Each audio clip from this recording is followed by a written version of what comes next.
Hi there, this is David Dingo for Dingo Servo Mounts, and today I want to show you how to set up a twin red servo control board which will drive servos for your points and things like that. And this is how easy it is to set up. First of all, let's wire up the board. So we have a 12 volt DC supply coming in here. The orange wire there is actually my positive, which is going to the inside pin there. The outside pin is marked with a black mark on the back of the terminal there, so that will be the negative. And that negative is actually connected internally to the negative on the switch panel over here. So there are two controllers on this board.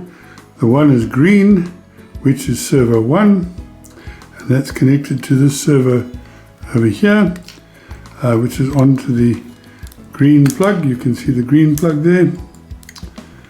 And servo 2 is on the red plug, which is there, again plugged in over there. And the servos are always plugged in with the dark brown or black wire of the servo towards the outside of the board. I have here a couple of really stupid little switches, but they will do for the demonstration purposes. Normally you would use toggle switches.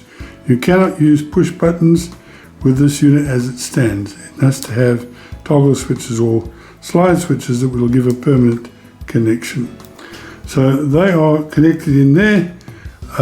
Servo 1 is connected into the bottom terminal and servo 2 into the top. The earth, or the common between the two switches, goes into the center terminal. Now you also have a little jumper over here which goes on to the setting pins on the bottom. Let me move that up a bit. The setting pins over here, so when we're setting the green servo, green light, green pins, we'll use the two green pins over here. When we're setting the red servo, the servo 2, we will be using the red light there and the two red pins there, obviously the red connector at the back. So let's move on and get this set up. You will also need a setting box. Turn it the right way around. No, that was the right way around. A setting box which you use to set up the travel on the servos. So before we start, we turn the controls to the center positions, and we then plug that into the slot there. I've often said on shows that this is not Ethernet, it's not LocaNet, this is DingoNet. So it's designed purely for plugging in your setting box. Right, now we are ready to set the servos. And I'm just going to pause for a moment to back this off so you can see the whole picture. Right, I'm back.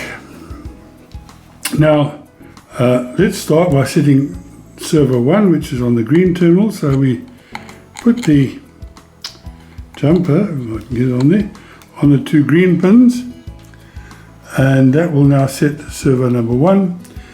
The other thing I need to mention before we start is to make sure that you take off all the switches before you set up the servos. We'll put the switches on later. So once we have that on the setting position for the green, we turn that to set.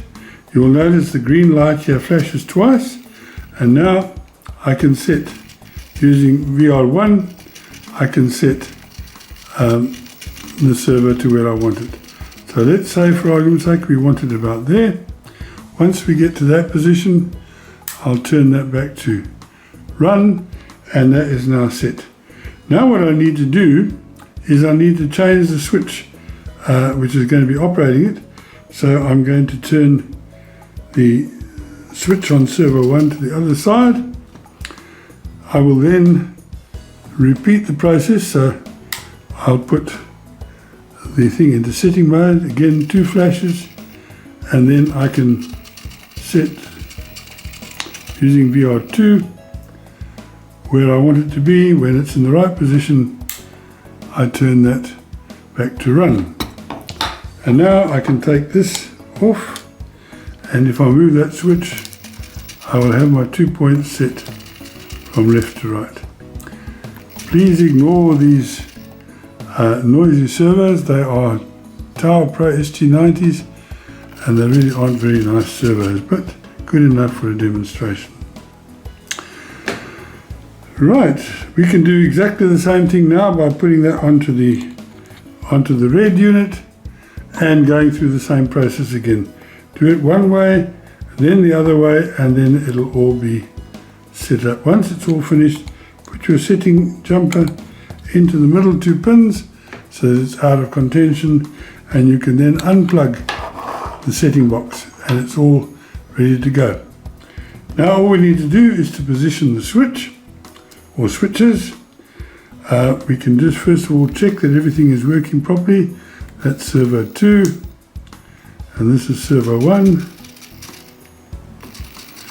Right, now when you make up the switches for a micro 10 you have to make up a pair. So this one is on for this side of the mount, the other one will be on that side, so the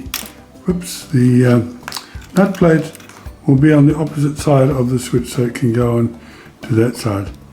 But for now we'll do this. So I have moved the servo to that side where it's going to be.